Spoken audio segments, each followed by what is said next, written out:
Subscribe to AkhilanTech YouTube channel and turn on the notification bell icon for the latest tech updates. Hey, what's up you guys, this is Akhilan from AkhilanTech and I'm back with a new video. Today, let us talk about the types of networks like the LAN network, MAN network, PAN network and the WAN network. See guys, daily we use the internet and also we should come to know about the types of networks. So watch the video till the end because I'm going to tell you about the types of networks, what are their uses and will they be useful in our daily life. So let's get started. On the basis of the size, a computer network can be classified into 4 types. First one is the PAN network, which is the personal area network. Second one is the LAN network, which is the local area network. And the third one is the MAN network, which is the metropolitan area network. And the last one is the WAN network, which is the wide area network. First, let us talk about the PAN network, which is the personal area network. A PAN network is used for communication among various devices such as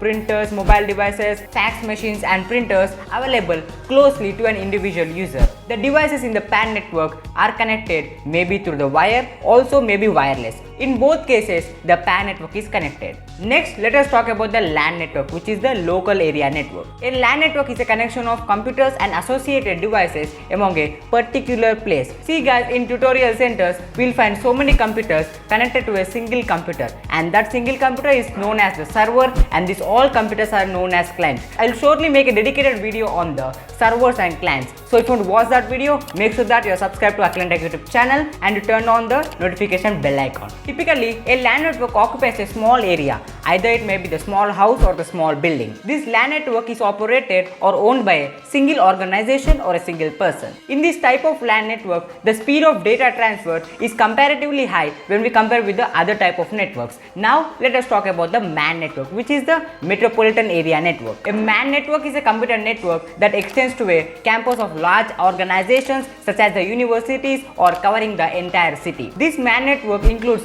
many local area networks. The geographical spread of the MAN network is larger than the LAN network. But one of the disadvantages in this MAN network is that the data transfer speeds are comparatively less when we compare to the LAN network. That is, in the LAN network we get the higher data transfer speeds, but in this MAN network we'll get the slower data transfer speeds. Next, let us talk about the WAN network, which is the wide area network. A WAN network is a large computer network made up of smaller networks such as the 2 or more LANs together is called as a WAN network. That is a wide area network.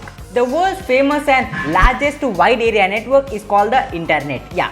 The internet that you are daily using is a type of WAN network, that is a wide area network. But one of the disadvantages to use the WAN network is that they are too expensive because the network equipments used for the WAN network are too costly. Computers in the WAN network communicate with one another by using the public communication networks such as the telephone lines. The speed of data transfers in this WAN network is comparatively less than the speed of data transfers in the MAN network. But one of the disadvantages in this WAN network is that there are a lot of errors when we compare with the MAN network and the LAN network. So I think you got a clear idea about the types of networks, that is the LAN network, MAN network, WAN network and the PAN network. And that's all from this video. If you find this video informative, drop us a like down below and share this video. If you are new to this channel, make sure to hit the subscribe button and turn on the notification bell icon so that you'll be reminded every time I post a new video in my YouTube channel. And also, don't forget to watch this video out there because it will be way more interesting. And that's it for me today guys. I'll see you in my next video. Cheers!